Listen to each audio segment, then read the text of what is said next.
టమాటా ధరల పతనంపై ఏపీ ప్రభుత్వం చర్యలు చేపట్టింది. టమాటా ధరలు భారీగా తగ్గాయి. కిలో రూ. 5 మాత్రమే పలుకుతోంది. దీంతో రైతులు తీవ్ర ఆవేదనకు గురవుతున్నారు. ఏపీలో పలు జిల్లాల్లో టమాటా అధికంగా సాగు చేసే రైతుల పరిస్థితి వర్ణాతీతం.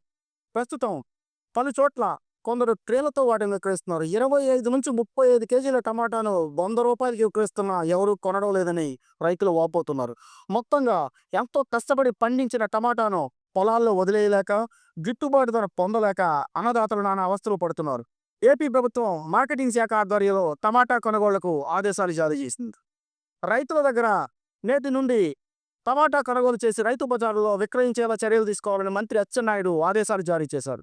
ఏపీలో టమాటాను రైతుల నుంచి ప్రభుత్వమే మార్కెటింగ్ శాఖ ద్వారా కొనుగోలు చేసేందుకు చర్యలు తీసుకున్నట్టు రాష్ట్ర వ్యవసాయ శాఖ, మార్కెటింగ్ శాఖ మంత్రి అచ్చెన్నాయుడు వెల్లడించారు.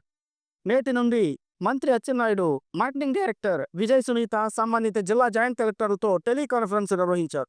రైతులకు ఎలాంటి ఇబ్బందులు కలగకుండా మార్కెటింగ్ శాఖ రైతుల నుండి టమాటా కొనుగోలు చేసి ఏపీ వ్యాప్తంగా రైతు బజార్లో నేరుగా విక్రయించాలని, పొరుగు రాష్ట్రాలకు అవసరం మేరకు ఎగుమతి చేసేందుకు చర్యలు చేపట్టాలని మంత్రి అచ్చెన్నాయుడు వెల్లడించారు.